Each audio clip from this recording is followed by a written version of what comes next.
What do you reckon? It's entirely possible I've got the world's ugliest Easter door wreath on my front door. It's actually my Christmas door wreath, and I have spray painted it, first of all in a pale yellow, and it just looked too pale against my front door, and then in bright fuchsia pink.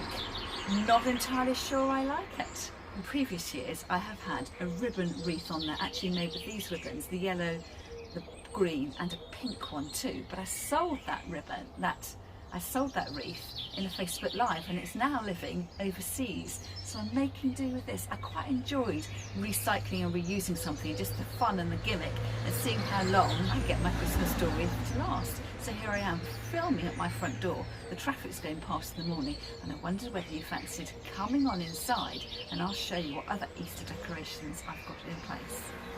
Indoors things are a little bit quieter, and you can see me here showing you my farmhouse inspired carrots that I made. And farmhouse in style because they're quite rough and primitive. They've been top stitched and I've allowed the edges to fray. Now I'll leave a link to my video showing you how to make these in the cards up above, and also in the show notes underneath the video. And also I've got in this basket some blown eggs. I bought these eggs about possibly 15 years ago. I don't know if it was from my wholesaler or when I was training to be a florist, and I bought them when we were visited overseas to Belgium or Holland, I can't remember where. I've never quite known what to do with these eggs, so I'm going to scatter them in my vintage Easter basket to make a lovely little vignette. Later on in the video I'll show you how I added little hangers onto the eggs so I could put them on my Easter egg tree. I've set this basket up in our dining room at the front of the house, which we don't use an awful lot, but the beauty of everything being in a basket means I can pick it up and put it in other places around the house without having to carry everything through individually. Sometimes it's quite tricky arranging things in a basket to get them to look just right, so I've spent many happy hours looking at my basket, adjusting and fiddling, adding things to it, and switching things up a little bit. So just remember, when you're decorating your home for Easter, I should say, that you don't need to stick with your first idea. It's your home and you enjoy it, and switch things around until you're really pleased with what you've got. And because I like celebrating the whole of the Easter / spring season, I have my decorations up for quite a while, so I don't want things to become boring and uninteresting, so that's why I like changing things up. On the other side of this unit we have a table lamp resting on an old chessboard which my husband made when he was a young boy, and I've got out my Hornsey vase here. So this is made in England. I picked this up from a charity shop, probably cost me about £4 or so. I particularly liked the Easter bunny on the front. This is a very tricky vase to arrange flowers in. I never quite know what to do with it, so I've paired it with the dark base of my table lamp. And actual fact, I did eventually move this, and I've put some twigs in it and used it as an Easter egg tree on my kitchen windowsill. Because I've decided to group my darker pieces together, I've also got this chocolate bunny. It's not actually chocolate, it's a dark plastic, and I've had this again for years, and it's always had this little bit of scraggy pink ribbon on it. So I'm going to take that off and add in a gingham ribbon in green, and that will hopefully link, sort of visually link, with the leaves that are on the Hornsey jug. I've recently discovered a new technique for tying bows in your ribbon in order that you have very neat loops at the top and very neat tails at the bottom without the whole bow looking skew-iff. So I will link a video that I found helpful up in the cards above and also in the show notes under the video. Basically what you need to do is to create your first loop on the lower end of the ribbon. So when you've tied the ribbon in the first knot, you have one piece sticking up and one piece sticking down. You make the loop of the bit of ribbon that's sticking down and then wrap over the other piece of ribbon to create the second loop by going over the top of the first. That all sounds very complicated, and the video I'll link will explain it much more simply and clearly. In the alcove to one side of the fireplace we've got another drawer unit. So here I like to put quite simply coloured pieces of decor together so they really stand out from the grey walls behind. So I've got a glass candlestick with a pillar candle which is left over from Christmas, some jars with Easter eggs in it, and then some tulips off to one side. I'm trying really hard this year to resist the urge to have chocolate, chocolate, chocolate. So what I've got here with this little stoppered container, which originally did have mini chocolate eggs in it, I've put some of my really pretty Easter tea decorations in there. So I'm pretending that they're chocolates, but I'm not actually going to be able to eat them. This is a great mason jar DIY. I cut out a rabbit shape using my Cricut machine, stuck the vinyl on the front of the jar, painted the jar white, and then when the paint was dry, peeled off the rabbit to reveal this little window into my jar of eggs. And again, it looks absolutely fantastic, really festive, but I won't feel the need to eat all the chocolate. And then I go from yellow hanging eggs to beautiful yellow tulips with their egg-shaped heads just casually arranged in a vase. This Raffia Wreath is one of the 10 DIYs in my recent spring Zoom flower arranging classes. You've missed all the live classes now, but the videos are available to watch on catch up in the shop section of my website.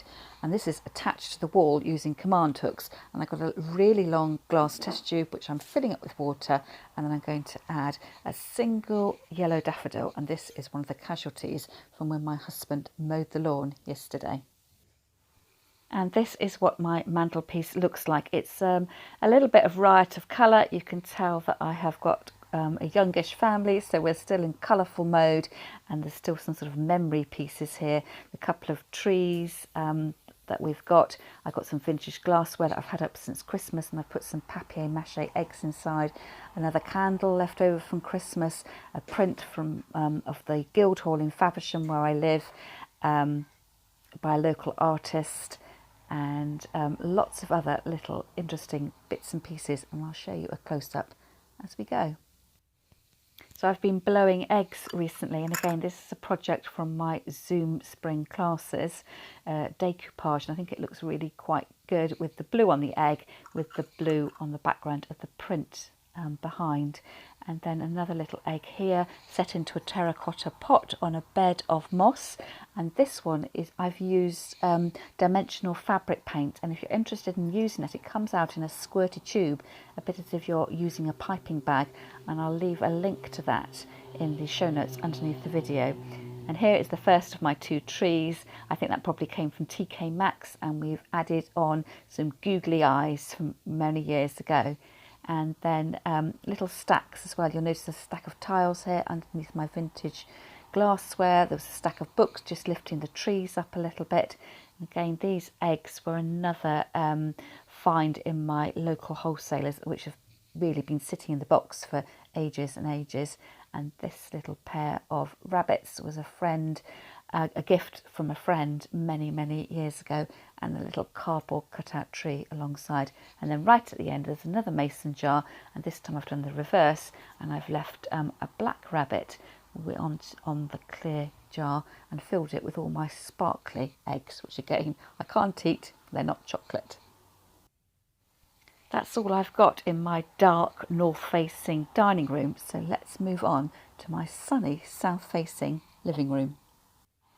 If you're a member of my free Facebook group, Flower Star World, you're probably going to recognise a few of these projects. And if you're not already a member of the group, do check out the link to the group in the show notes underneath the video. If you love flowers and all things home and craft, you're really going to love the group. Some of these projects have been featured in previous videos. You can see another of my farmhouse style little carrots. The bright fuchsia pink candle was a project we did in my Zoom flower arranging class. And here is the book stack, which was a great little project that I did over on my Facebook page originally, and then tweaked it over in my Facebook group. This here is another blown egg, and I tried marbling it with nail varnish. Not hugely successful, so we'll have to see whether that survives through to next year. If you've ever marbled with nail varnish, I'd love to know what your top tips are. Do share them with me in the comments underneath the video. You'll recognise the green gingham ribbon which featured in my door wreath, which I'm definitely going to switch out. And then I've got some pieces of silk cherry blossom, and they again feature in the peg rail, which I'll show you on the way into my kitchen. And off to the side I've got a ceramic yellow Easter egg which came from Flying Tiger a couple of years ago. I've decided they look a bit like salt and pepper shakers, so I've decided to gift those on to somebody else, and they won't be appearing next year. And then here, if you watch my video on giving your vases a makeover with pastel shades for spring, you'll recognise this blue candle holder with its pink candle inside. And just off to the edge there is another marbled egg, which looks slightly better than the first one that I showed you. Off to the side as well is my green jug, which was also in that same video, and it's got some water in there, and I've put some budding branches in there, and over the last few weeks they've been slowly opening up, a true sign that spring is on the way. And do you remember the blown eggs I showed you in my vintage basket in my dining room? These are the same eggs, but I added in little hangers to them, and I'll leave a link up in the cards above and in the show notes under the video showing you how I did that with some string and a hot glue gun. In the other corner of the living room I have some fresh flowers, so these have been arranged in a basket style arrangement, and again this was one of the 10 projects that we covered in my spring Zoom flower arranging classes. I adapted the technique I used to create my twiggy spring basket and used dolly pegs here to create a more streamlined look.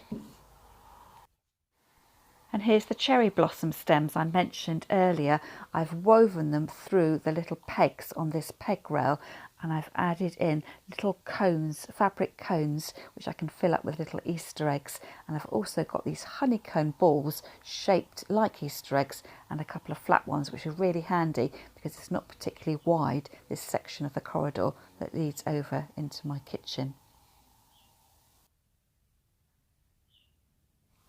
And the last part of the house to show you are the decorations that I've got lined up on my kitchen windowsill. I've made a lantern out of a vintage cheese grater, again using a pillar candle left over from Christmas. And then these display of candles and tiny little eggs, all with a blue and white theme, are another project from my spring Zoom flower classes. I love the way this collection turned out, and it's given a really lovely hygge feel to springtime. Do you like the little heart with a J on it? My sister made me that during lockdown and posted it to me. Rather than blowing this particular egg, I've cracked it open carefully and used it as a tiny planter for a pair of blue grape hyacinth bulbs and a tiny forget-me-not. And above this little vignette I've got another wreath. I'm trying really hard not to say door wreath, as this one's hanging up on the window. I've hooked it over the handle which opens the top light of this part of the kitchen window. Further along the kitchen window I've got a bowl of stubborn hyacinths which have been growing since before Christmas and are seemingly refusing to open, but I have had more success with my paper white narcissi, and I've had these growing in succession, keeping them outdoors and then bringing them inside, and once one lot of the bulbs have gone over I plant those back in the garden and bring the next set of bulbs in. And here's one last view from the other side. So I do hope you've enjoyed the spring and Easter tour of my home, and don't forget to share with me in the comments how you're decorating your home this Easter time. And also it would be lovely to see you over in my Facebook group Flower Start World. That's all from me for now, and I'll see you next time.